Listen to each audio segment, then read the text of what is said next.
देखिए कोमल जी, मैं आपको किसी और डिपार्टमेंट में या किसी और ऑफिस में पोस्टिंग नहीं दे सकता। आपके मृत पति की जहाँ पे पोस्टिंग थी वहीं पे आपको काम करना पड़ेगा। देखिए सर, आप प्लीज मेरी बात समझने की कोशिश कीजिए। मैं यहाँ काम नहीं कर सकती सर। आप कहीं भी भेज दीजिए मुझे, प्लीज सर। मुझे एक बात समझ में नहीं आ रही, आप मना क्यों कर रही है? अरे इस नौकरी के लिए लोगों को सालों तक लाइन में खड़ा रहना पड़ता है। देखिए मौका अच्छा है, गवाइए मत। मैं जानती हूँ सर, पर प्लीज आप भी समझने की कोशिश कीजिए। मैं यहाँ काम नहीं कर सकती सर। सैलरी थोड़ी ऊपर नीचे होगी तब भी चल जाएगा। आप मुझे किसी और डिपार्टमेंट में भेज दीजिए सर, प्लीज सर। देखिए चांसेस तो जरूर है, अगर आप जीत कर रही है तो मैं ये फाइल हमारे सीनियर के ऑफिस में रख देता हूँ। अब वहाँ ये आगे बढ़ेगी या धूल खाएगी ये मैं नहीं बता सकता। Thank you sir. ठीक है।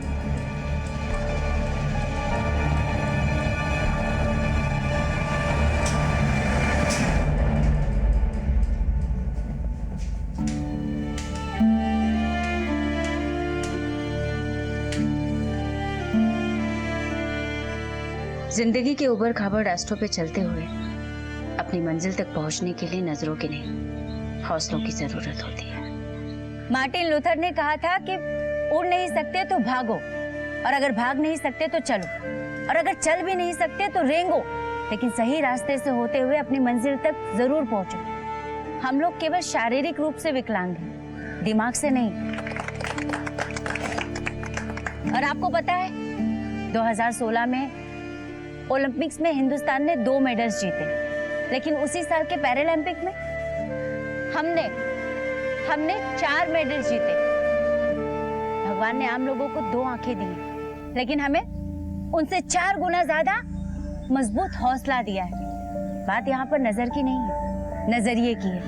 कोमल अपनी जिम्मेदारी हम जैसा अच्छी तरीके से निभाती है दुनिया सर। बिल्कुल वैसी नजर आएगी। दुनिया को अरे देखने के लिए जगन। केवल आंखों की जी साहब। जरूरत नहीं। सबके लिए जो गिफ्ट्स लाए हैं वो जरा दे दो सबको। जी। कोमल दीदी, जगन, दीदी अमित सर गिफ्ट लेके आए हैं कुछ। तो लाओ ना, सबको बांट देते हैं। लाओ लाओ। जी दीदी।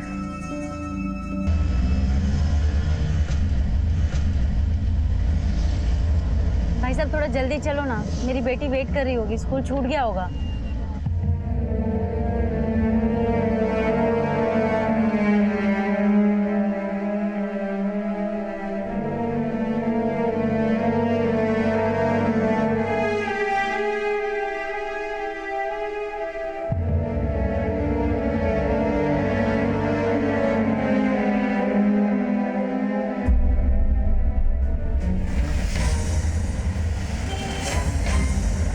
दादा स्कूल आ गया?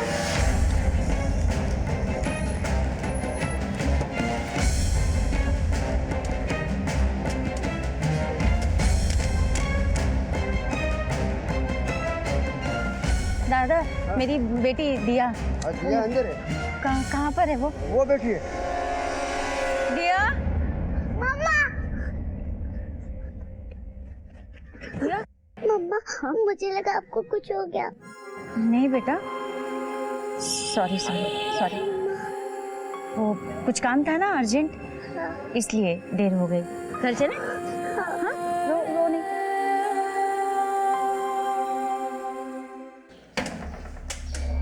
दिया जल्दी करो बेटा, हाथ मुंह धो लो, फिर खाना खा लेते हैं।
कौन है? दिया? दिया कौन है? सुना है तुम ऑफिस गई थी?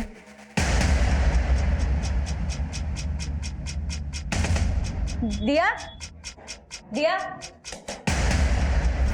दिया? तुम यहाँ क्यों आया? यही पूछने के लिए कि तुमने एप्लीकेशन दी है, डिपार्टमेंट चेंज करना चाहती हो, मेरे साथ काम नहीं करना है। दिया, तुम अपने कमरे में जाओ और अपना दरवाजा ठीक से बंद कर लेना। जाओ। सीधी बात तुम्हारे समझ में नहीं आती? क्यों मेरे पीछे पड़े हो? चाहते क्या हो? देखो, तुम्हारे पति ने तुम दोनों के लिए ही खुदकुशी की। आशा ताई, कोमल, क्या है? बार-बार क्यों आते हैं इसे तंग करने के लिए? निकलो यहाँ से, निकल लेना। आशा ताई, गया क्या वो? हाँ। कोमल, तू इसकी पुलिस में कंप्लेंट क्यों नहीं करती? या फिर किसी वकील से मिल, वो कुछ बताएगा तुझे। बार-बार तंग करने आता है यहाँ पे। कोमल की जिंदगी में क्या चल रहा था? कोमल के घर आया इंसान क्या चाहता था? कोमल क्यों अपने पति की पोजीशन पे काम नहीं करना चाहती थी? इतना तो तय था कि इस अंधेरी दुनिया में अपराध का लावा फटने को था।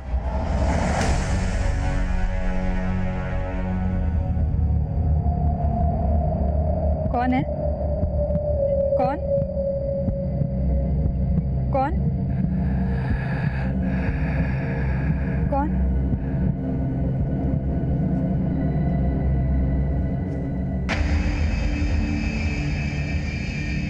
कौन? दिया, मैं जल्दी से काम खत्म करके आ जाऊंगी बेटा। मदन जी। कौन? मैं कोमल। हाँ। दिया। वाह वाह वाह, कैसी हो कोमल? ठीक हूँ मदन जी। मदन जी, एक रिक्वेस्ट थी आपसे। वो मुझे कुछ अर्जेंट काम है, बाहर जा रही हूँ, थोड़ी देर आप इसे अपने पास रख सकते हैं? तंग नहीं करेगी, समझा दिया मैंने। अरे तंग कैसा, हम लोग तो मजे करेंगे, है ना दिया बेटिया? दिया, मजे कब, होमवर्क पहले। हाँ, मैं आती हूँ। आओ आओ आओ।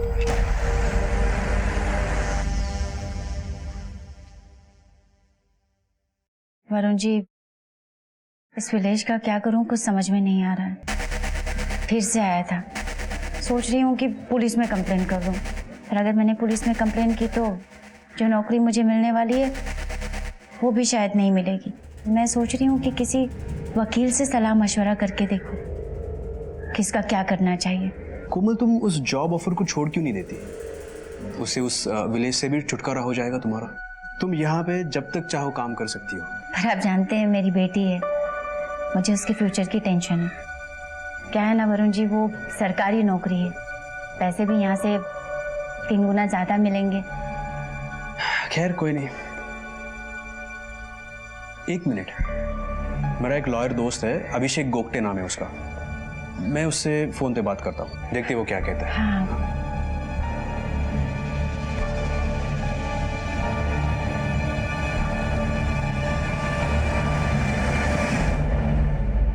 मैंने उससे अभी बात की है। हाँ। वो तुम्हें ठीक 11 बजे कल सुबह 4 को बस स्टैंड पे मिलेगा। मैं चलूंगा तुम्हारे साथ। नहीं वरुण जी, मैं चले जाऊंगी। वैसे भी दिया को छोड़ने के लिए स्कूल वहीं से जाती हूँ। ठीक है।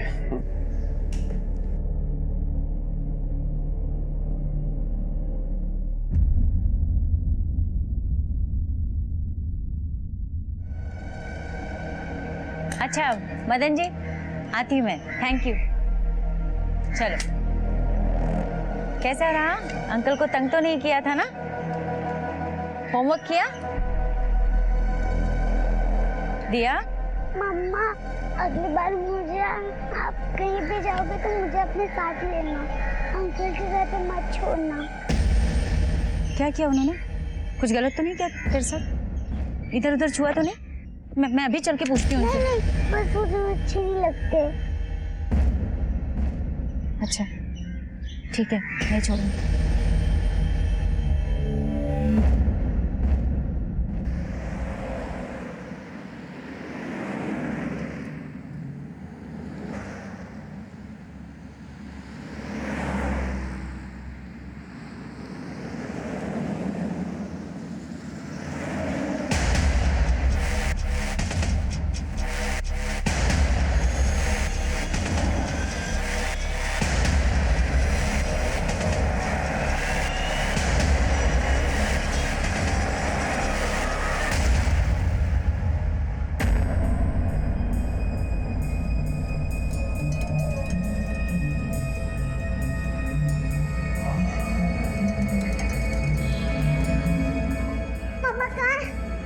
अरे दिया, आप यहाँ कैसे आए? मम्मा कहाँ है? मम्मा ने मुझे बोला था कि 1:30 बजे लेने आएंगे। 4 बज गए, ना स्कूल में लेने ना घर आए। अच्छा ठीक है, तुम एक काम करो, अंदर जाके कुछ खाओ, मैं मम्मा को कॉल करती हूँ। ठीक है, जाओ। The number you are trying to call is currently switched off.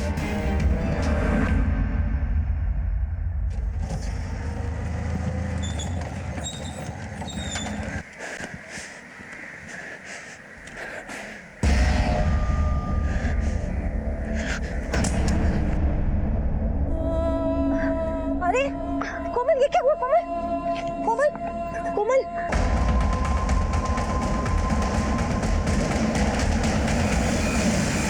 Sir, एक पेशेंट है कोमल, जिसके साथ रेप हुआ है और वो ब्लाइंड है। ब्लाइंड है? जन्म से तो नहीं, पर 15-16 साल की होगी तो किसी एक्सीडेंट में शायद आईसाइट चली गई। कहाँ है?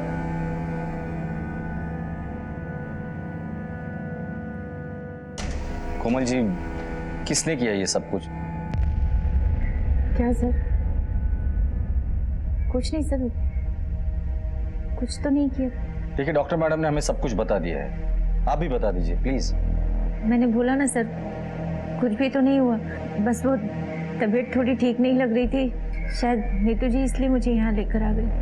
कोमल जी, इस रूम में डॉक्टर और पुलिस के अलावा और कोई नहीं है। कोमल जी, डरने की कोई बात नहीं, पुलिस आपकी हेल्प करेगी, प्लीज बता दीजिए।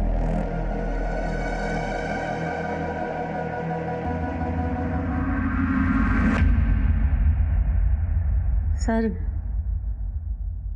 आज सुबह मैं लॉयर से मिलने के लिए 4 को बस स्टॉप पर गई थी। वही लॉयर जिसके बारे में वरुण जी ने बताया था। वरुण जी मेरे एनजीओ के मैनेजर हैं। वहीं पर एक आदमी मेरे पास आया। कौन? मुझे वकील साहब ने भेजा है। चलिए मैं आपको उनके पास लेके जाता हूँ। अच्छा चलिए। वो मेरा हाथ पकड़कर मुझे अपने साथ ले जा रहा था। थोड़ी दूर चलने के बाद मुझे प्यास लगी है। मैंने पानी मांगा, वो मेरे लिए जूस लेकर आया।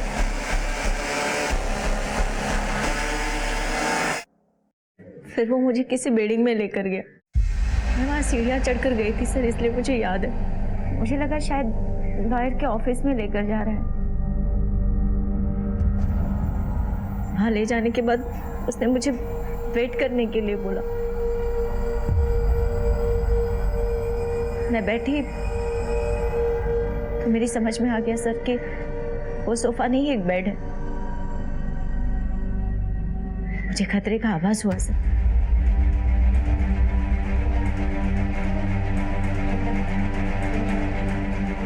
मैं वहां से जाने के लिए निकली।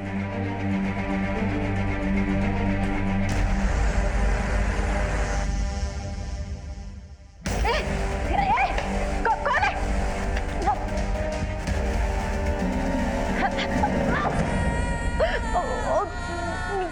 मेरा मुंह बंद कर दिया सर, और उसने मेरे साथ जबरदस्ती की सर। मैं कुछ नहीं कर पाई सर, मैं कुछ नहीं कर पाई।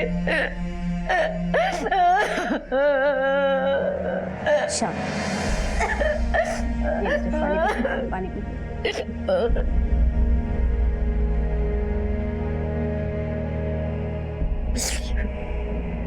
कोमल जी, जिस आदमी ने आपके साथ ये सब कुछ किया, क्या आप उसे जानती है? या उस जगह पर जहाँ पर वो लेके गया था, कुछ तो जहन में होगा उस बारे में? नहीं सर, मैंने उसकी आवाज भी पहली बार सुनी थी, लेकिन वो मुझे अच्छी तरह से जानता है। मेरी बेटी दिया को भी जानता है सर, क्योंकि उसने बोला कि वो उसे मार देगा सर, और मेरा वीडियो इंटरनेट पे डाल देगा सर। वो अच्छी तरह से जानता है कि मैं देख नहीं सकती, मैं उसे कभी पहचान नहीं पाऊंगी। शायद इसीलिए उसने मेरे साथ ये सब किया। वो मेरी बेटी को मार देगा सर, मेरी बेटी को मार देगा। कोमल जी, डरिए मत। आपकी बेटी की सुरक्षा की जिम्मेदारी अब हमारी है, और आपके साथ जिसने भी ये सब कुछ किया है उसे तो हम गिरफ्तार करके ही रहेंगे।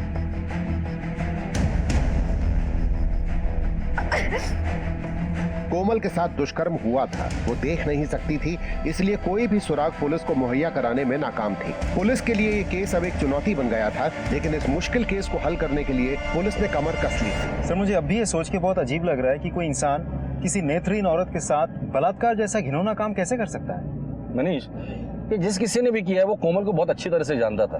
उसे पता था कि कोमल की एक बेटी है और अपनी बेटी के साथ अकेली रहती है। लेकिन सर अगर कोमल को यही नहीं पता कि उसके साथ ये सारा कांड किसने किया है तो हम मुजरिम तक पहुंचेंगे कैसे।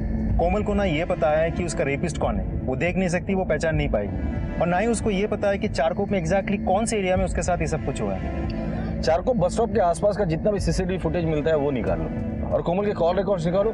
उसकी मोबाइल की आखिरी लोकेशन क्या थी ये भी पता करो। कोमल जिस एरिया में रहती है वहां जाके लोगों से पूछताछ करो, वो किस किस से मिलती थी, उसका रूटीन क्या था, उससे मिलने कौन कौन आता था, और वो एनजीओ का मैनेजर वरुण, उसे पुलिस स्टेशन बुला दो।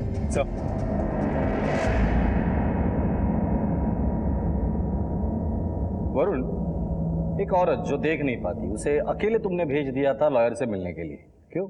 देखो सर, मेरा मकसद सिर्फ कोमल की मदद करना था और मैंने कोमल को पूछा था कि मैं तुम्हारे साथ आऊंगा, लेकिन उसने मना कर दिया सर। वो तुम्हें ठीक 11 बजे कल सुबह चारकोप बस स्टैंड पे मिलेगा। मैं चलूंगा तुम्हारे साथ। नहीं वरुण जी, मैं चले जाऊंगी। आप चाहे तो उसे पूछ सकते हो। आज सुबह से कहा थे तुम? एनजीओ में ही था। ठीक है, पहले उस लॉयर की डिटेल दो जिससे कोमल मिलने वाली थी। वैसे कोमल को लॉयर की क्या जरूरत थी? दरअसल कोमल के पति ने जब आत्महत्या की तो उसके बाद एक आदमी उसके पीछे हाथ धो के पड़ा था। कोमल उससे छुटकारा पाना चाहती थी और इसीलिए वो लॉयर के पास गई थी। आदमी का नाम क्या है? विलेश राठी नाम है उसका। बाकी डिटेल्स कोमल आपको देगी।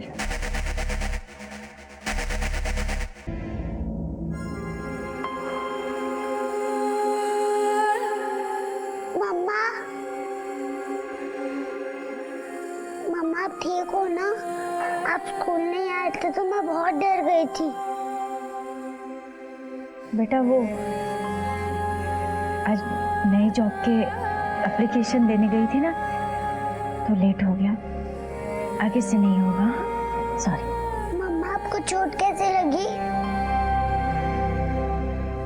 वो जल्दी जल्दी आ रही थी ना तुम्हारे स्कूल के लिए, स्लिप हो गई। कोमल, कोमल मैंने खाना बना दिया है, खाना खा लेना। हाँ दिया, दरवाजा बंद कर लेना।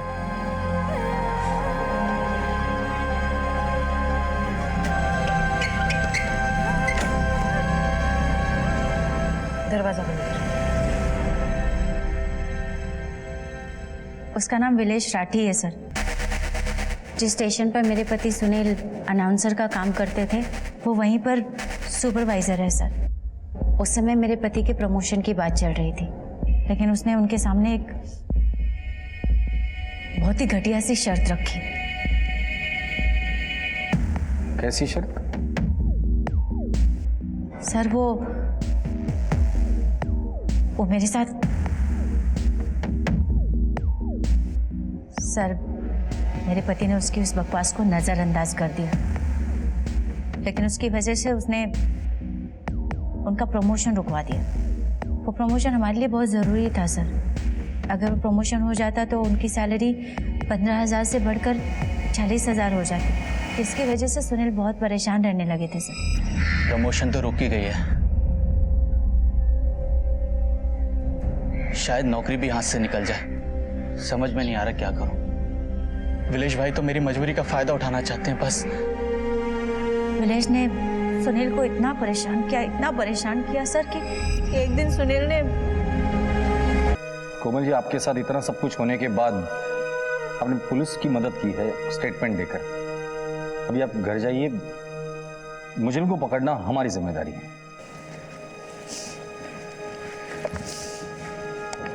Thank you sir.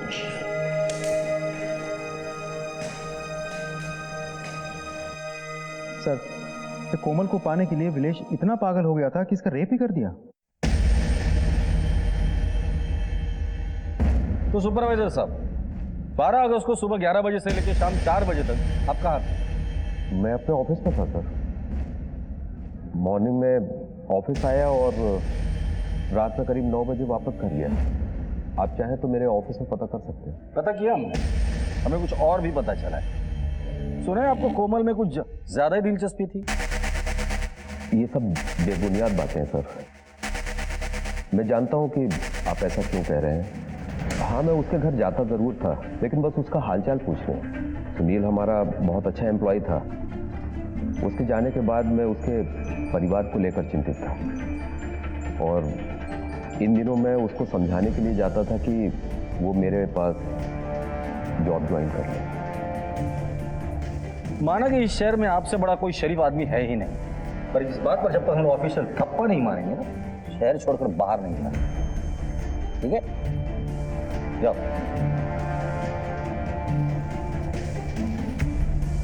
बहुत शातिर आदमी है, नजर रखना इस पर। इसकी ट्रायंगुलेशन रिपोर्ट निकालो, स्पेशली 12 अगस्त की। देखो कोमल, मैंने तुम्हें पहले ही कहा था कि तुम और दिया यहाँ आके रहो, यहाँ ज्यादा सेफ है। लेकिन अब ये हादसे के बाद तो यहाँ की औरतें बहुत डरी हुई है, और हमारी एनजीओ की भी काफी बदनामी हुई है। देखिए, मेरे साथ जो हुआ उस घाव को मैं अकेले बर्दाश्त कर लूंगी, लेकिन अगर ये बात मेरी बच्ची उसे पता चले कि उसकी माँ के साथ रेप हुआ है, तो वो बर्दाश्त नहीं कर पाएगी। उससे उसका बचपना छिन जाएगा।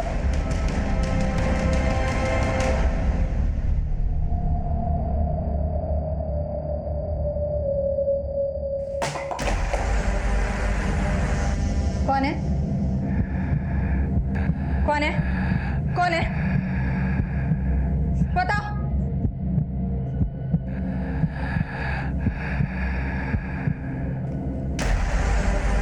पुलिस ने अपने शक के आधार पर एनजीओ के सभी लोगों से पूछताछ की, लेकिन कोई भी ठोस दलील अभी भी हाथ नहीं आई थी। सर, कोमल से जुड़े सभी लोगों से पूछताछ की मैंने। अभी तक तो शक सिर्फ विलेश पर ही है, लेकिन फिर भी विलेश के खिलाफ हमारे हाथ एक भी सबूत ऐसा नहीं लगा जिसके आधार पर हम ये कह सकते हैं कि मुजरिम विलेश ही है। और विलेश के कॉल डिटेल्स भी चेक किए मैंने। उस दिन चारकोप में उसका मोबाइल एक्टिव नहीं था। हो सकता है वो अपना मोबाइल घर पर ही छोड़ कर गया हो, नजर रखना उस पर। सर, मैंने 12 अगस्त की चारकोप की सारी सीसीटीवी फुटेज चेक की, जिसमें मुझे एक बात खास मिली। सर ये देखिए, चारकोप सेक्टर नंबर 3 के इलाके से कोमल किसी आदमी के साथ कहीं जा रही है। फुटेज जरा क्लियर नहीं है क्योंकि वो आदमी बहुत दूर है। सर, इस एरिया के आसपास का सारा इलाका मैंने चेक किया, तो कहीं पे भी सीसीटीवी कैमरा नहीं दिखा। अब एक ही तरीका है, कोमल को इस एरिया में लेकर जाते, शायद उसकी मदद से कुछ सुराग हाथ लग जाए।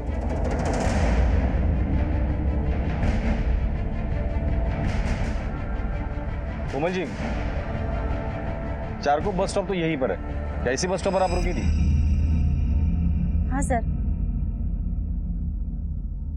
सर, यहाँ आसपास में कोई शायद टेलर है, मशीन की आवाज सुनी थी मैंने।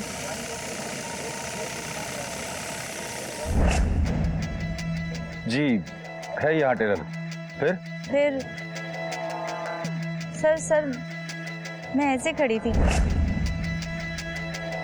वो शायद यहाँ से आया था,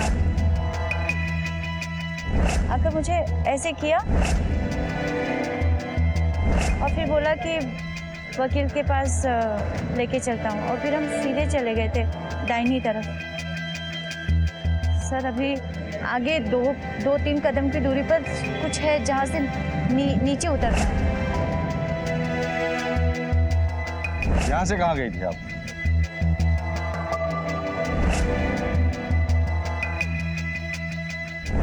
इधर गए थे सर।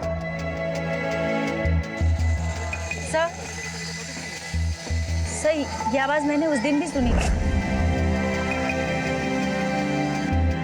जी यहाँ काम चल रहा है। सर, हम सही जा रहे हैं, हम सीधे गए थे, और इसके बाद एक स्पीड ब्रेकर भी पड़ेगा सर। सर, इसके बाद हम राइट में टर्न ले लिया था सर।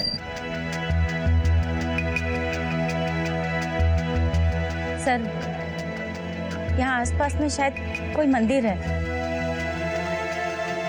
सर, मंदिर, शायद इसी मंदिर की बात कर रही थी।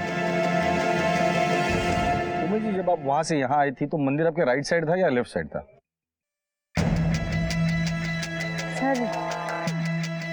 सर, शायद मेरे लेफ्ट में ही था सर। आवाज इसी तरफ से आ रही थी। आप अभी इस वक्त मंदिर के बराबर सामने खड़ी है, अब यहाँ से आप कैसे गई थी? सर शायद मैं ऐसे थी सर, लेफ्ट साइड से आवाज आ रही थी पर पीछे की तरफ से आ रही थी और फिर सीधे गए थे सर।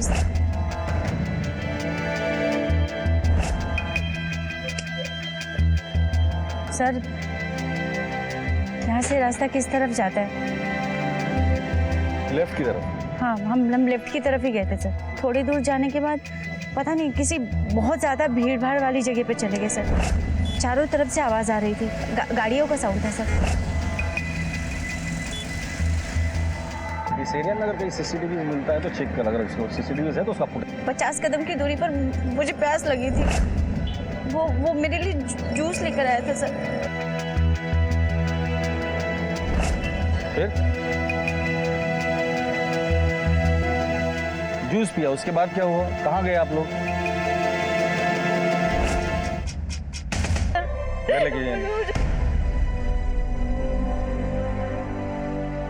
सर कोमल ने हमें हॉस्पिटल में बताया था कि रेपिस्ट ने उसे सीढ़ियाँ चढ़ाई थी और किसी बेड पे बिठाया था। तो बेड तो किसी घर का या लॉज का, किसी होटल का भी हो सकता है। और आसपास यहाँ इतने सारे बिल्डिंग है सर, हम मुझे तक पहुँचेंगे कैसे? पहुँचना तो पड़ेगा, काम मुश्किल है लेकिन नामुमकिन नहीं। वैसे इस एरिया के सारे सीसीटीवी फुटेजेस मैंने चेक कर लिए हैं। मेन रोड और गलियों छोड़कर कुछ नहीं मिल रहा है। कोमल के एनजीओ के बारे में डिटेल इन्फॉर्मेशन निकालो और उसके एरिया में पूछताछ करो। अब 4 का पढ़ो। 4 1 जा 4, 4 2 जा 8, 4 कोमल। 12। मदन जी आइए ना, आइए ना। कैसी हो कोमल? नहीं मैंने सुना वो तुम डरना नहीं, हम है ना, घबराना नहीं। तुमसे कुछ बात करनी थी, अगर बुरा ना मानो तो। नहीं मदन जी, कैसी बात कर रहे हैं आप? बैठिए, संभालो।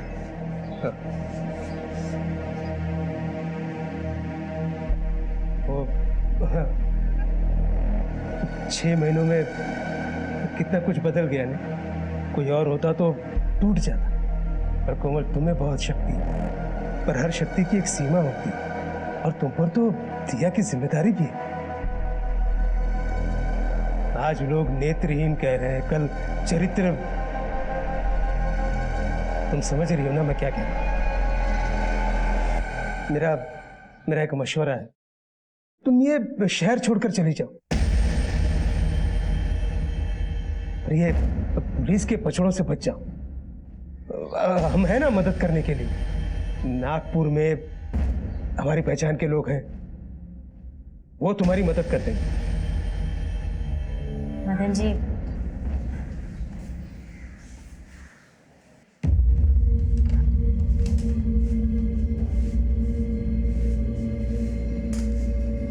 आप हमेशा मेरी हिम्मत की दाद देते हैं। आज आप ही शहर छोड़कर जाने का मशवरा दे रहे हैं। आप चिंता मत करिए, मैं संभाल लूंगी सर। अच्छा ठीक है, मैं चलता हूँ।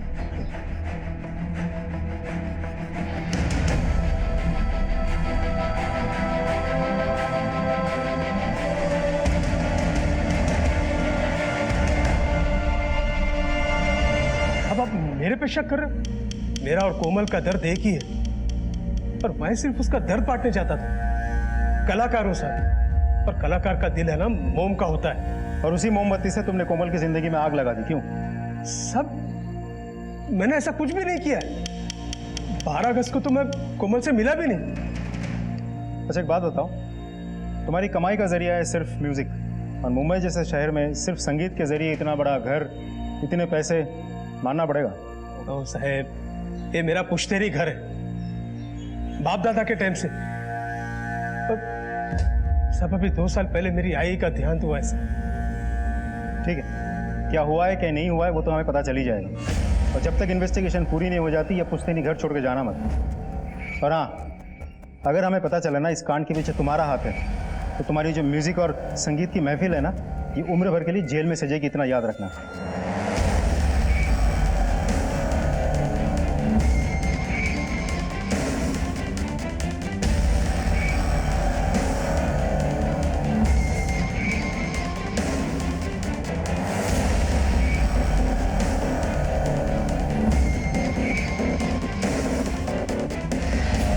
सर ये कामिनी है।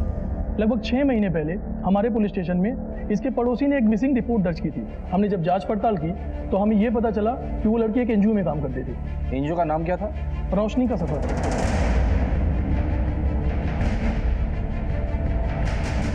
सर ये तो वही एनजीओ है जहाँ कोमल काम करती है। सर हम लोगों ने जब आगे छानबीन की तो हमें पता चला कि ये लड़की अपने गांव गई थी, लेकिन गांव से हमें ये रिपोर्ट मिली कि वो तो अपने गांव पहुंची ही नहीं। उसके फादर का सर अक्सर फोन आया करता है, अपनी बेटी के बारे में पूछताछ करते हैं। सर ये तो एक मेजर लीड हाथ लगी है। Thank you. कामिनी लापता है और कोमल के साथ बलात्कार हुआ, और ये दोनों एक ही एनजीओ में काम करते हैं। एक महज इत्तेफाक नहीं हो सकता। इस एनजीओ में कुछ तो गड़बड़ हो रही है। हाँ सर, कामिनी आप्टे नाम की लड़की इसी एनजीओ में काम करती थी। पता नहीं 6 महीने पहले बिना बताए चली गई यहाँ से। सर वो जहाँ रहती थी ना, उस एरिया की पुलिस यहाँ की पूछताछ भी करके चली गई। मैं तो खुद हैरान हूँ सर। हैरान तो हम लोग भी है। एक ही एनजीओ की 2 लड़कियों के साथ ये सब कुछ हो रहा है। क्या छुपा रहे हैं हमसे? सर हमारा एनजीओ एक खुली किताब है सर। सर जरूर कोई हमें बदनाम करने की कोशिश कर रहा है और इसीलिए ये सब हो रहा है। कौन कर रहा है बदनाम आपको? सर ये मैं कैसे बता सकता हूँ कौन बदनाम कर रहा है। आई होप आप सच बोल रहे हैं, लेकिन अगर इन्वेस्टिगेशन में पता चला कि आपने हमसे झूठ कहा था तो बहुत भारी पड़ेगा आपको।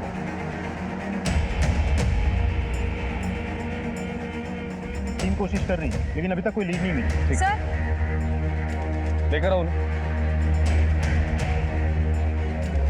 जी कहिए। सर आपने मेरी कंप्लेंट पे कोई एक्शन लिया? कौन सी कंप्लेंट? कुछ दिनों से मुझे लग रहा है कि कोई मेरा पीछा कर रहा है। कौन है? मुझे हार्म करने की कोशिश कर रहा है। मैंने इस बारे में वरुण सर को भी बताया था। मुझे लगा शायद उन्होंने आपको कुछ बताया होगा। वरुण ने तो हमें कुछ नहीं बताया। सर वरुण सर हमेशा ऐसे ही करते हैं। कामिनी के टाइम पे भी उन्होंने ऐसे ही किया था। कोई कंप्लेंट सीरियसली नहीं लेते। कामिनी के बारे में क्या जानती है? सर कामिनी हमारे यही काम करती थी। एक लड़का था राघव जो पार्शियली ब्लाइंड था, और वो कामिनी को बहुत परेशान किया करता था, और उसके साथ साथ हमें भी। हमने उस बारे में भी वरुण सर को कंप्लेंट की थी, पर तब भी वरुण सर ने ध्यान नहीं दिया। कामिनी इस वक्त कहाँ है? सर लोग कहते हैं कामिनी घर चली गई, पर मुझे लगता है वो राघव के डर से ही भाग गई है। ये राघव कहाँ मिलेगा? सर राघव पता नहीं कहाँ मिलेगा, पर कविता ताई उसके कांटेक्ट में है। ये कविता ताई कहाँ है?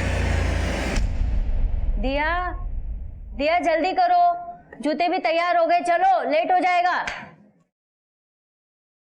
बैठो। स्कूल के कपड़े क्यों नहीं पहने? मम्मा मुझे स्कूल नहीं जाना है। क्यों नहीं जाना स्कूल? मैं जिससे भी प्यार करती हूँ और जो भी मेरे आसपास होता है उनके साथ पूरा होता है। नहीं बेटा। पहले पापा मर गए, फिर आपके साथ, फिर मदन अंकल। क्या किया मदन जी ने? उन्होंने कहा पापा स्ट्रांग नहीं थे, पापा वीक थे, और मेरे फ्रेंड कहते हैं कि पनौती हूँ। नहीं बेटा, ऐसा नहीं बोलते। हाँ? किसने कहा कि तू पनौती है? तू तो मेरी हिम्मत है, मेरी ताकत है। प्रॉमिस कर मुझे कि आगे से ऐसे कभी नहीं सोचेगी कि जो हुआ वो तेरी वजह से हुआ। हाँ? प्रॉमिस मम्मा। अच्छा कपड़े पहन ले, स्कूल जाते हैं।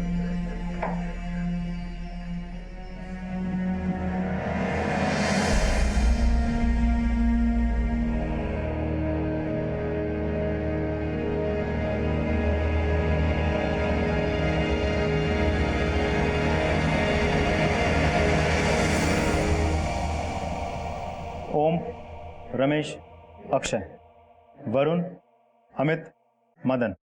इनमें से ओम, रमेश और अक्षय एनजीओ में ही रहते हैं। कोमल इन तीनों को ट्रेन करती है। मैंने तीनों का बैकग्राउंड चेक किया। No criminal history found, no past record found, all clean. फिर नंबर आता है एनजीओ के मैनेजर वरुण और ओनर अमित के। अमित पैदाइशी नेत्रहीन है, बहुत अच्छे घर से बिलोंग करता है, पैसों की कोई कमी नहीं है।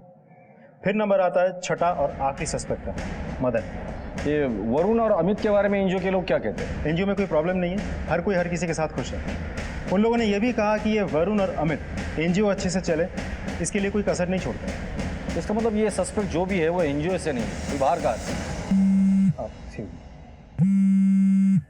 हेलो, ठीक है सर, राघव का पता चल गया।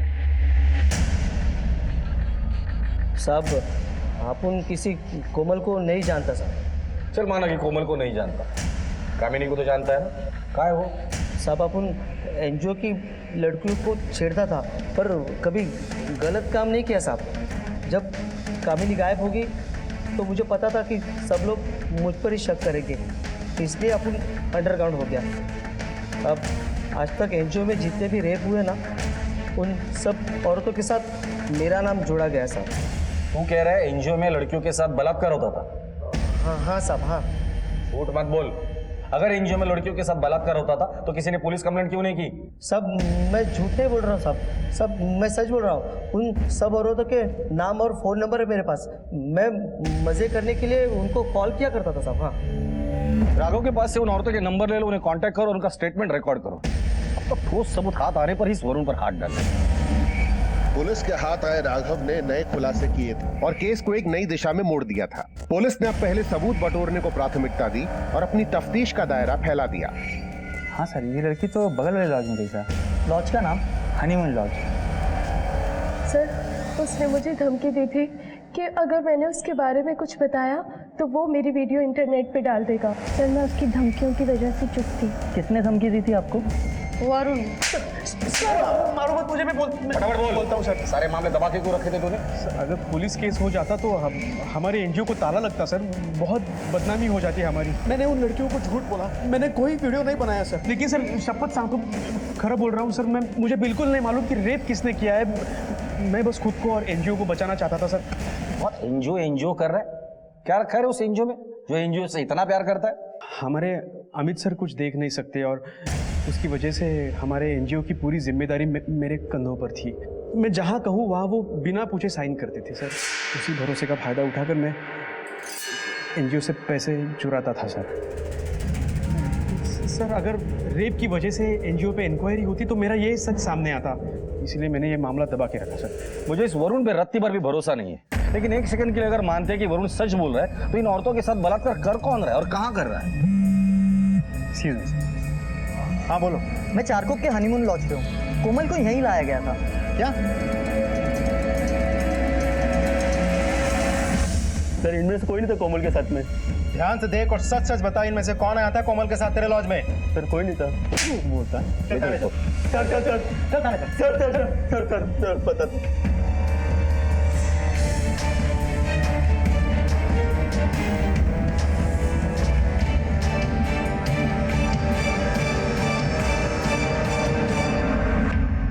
सर, मैं बहुत ही अच्छे फैमिली से हूँ। ये एनजीओ मेरे पिताजी ने मेरे लिए खोल के दिया था, मगर क्या फायदा सर, हर काम के लिए, हर एक चीज के लिए मुझे किसी ना किसी पर डिपेंडेंट रहना पड़ता था। कोई भी लड़की मुझसे शादी नहीं करना चाहती थी सर, इसलिए मैंने एनजीओ की एक औरत पर हाथ डाला। मेरे पास पैसे तो बहुत थे, अगर मैं चाहता तो इन्हें खरीद सकता था, लेकिन मैं इन सबको दिखाना चाहता था कि मैं किसी और से कम नहीं हूँ। ऊपर वाले ने मुझे आंखें तो नहीं दी, लेकिन हर एक चीज को बारीकी से सुनने की और अंदाजा लगाने की शक्ति दी। जिसे मैं ऊपर वाले का अभिशाप समझता था, वो मेरे लिए एक वरदान बन गया। मुझ जैसे नेत्रहीन इंसान पर किसी ने भी शक नहीं किया। कई औरतों ने तो पुलिस कंप्लेंट भी नहीं की। कामिनी के साथ क्या किया था? वो कहाँ गायब हो गई? उसने मुझे मेरी आवाज से पहचान लिया था सर। अकेले तो तू मर्डर कर नहीं सकता और ना ही लाश को अकेले ठिकाने लगा सकता है। सर, उसको मारा तो मैंने खुद था, लेकिन उसकी लाश को ठिकाने लगाने के लिए पैसों ने मेरी मदद की। मेरे ड्राइवर जगन को मैंने 25,000 रुपए दिए। उसने एक भी सवाल पूछे बिना मेरे सारे काम कर दिए। कोमल को तूने अपना शिकार कैसे बना लिया? सर, जगन ने वरुण और कोमल की बातें सुन ली थी। वो तुम्हें कल 11 बजे चारकोप बस स्टॉप मिलने वाला है। मैं चलूंगा तुम्हारे साथ। नहीं, उसकी कोई ज़रूरत नहीं, मैं चले जाऊंगी। वैसे भी दिया को स्कूल छोड़ने के लिए उसी रास्ते से जाती हूँ। बाकी सारी औरतें तो जगन तेरे पास लेकर आता था, लेकिन कोमल के केस में जगन नहीं गया था, तू उसे मिलने गया था। क्यों? कोमल और जगन अक्सर एक दूसरे से बातें किया करते थे। वो उसे छूकर बता सकती थी कि वो जगन है, लेकिन वैसा इंटरेक्शन मेरा और कोमल का कभी नहीं हुआ। एनजीओ में कुछ भी करना मेरे लिए रिस्की साबित हो सकता था, लेकिन मैं एक सही मौके की तलाश में था। मेरे ड्राइवर जगन ने मुझे बता दिया था कि वो चारकोप जा रही है, और जैसे ही वो चारकोप पहुंची, मेरे ड्राइवर ने मुझे इन्फॉर्म कर दिया और बाद में मुझे अच्छे से गाइड भी किया। बस सर, सीधा आपके सामने 10 कदम आगे। कौन? मुझे वकील साहब ने भेजा है।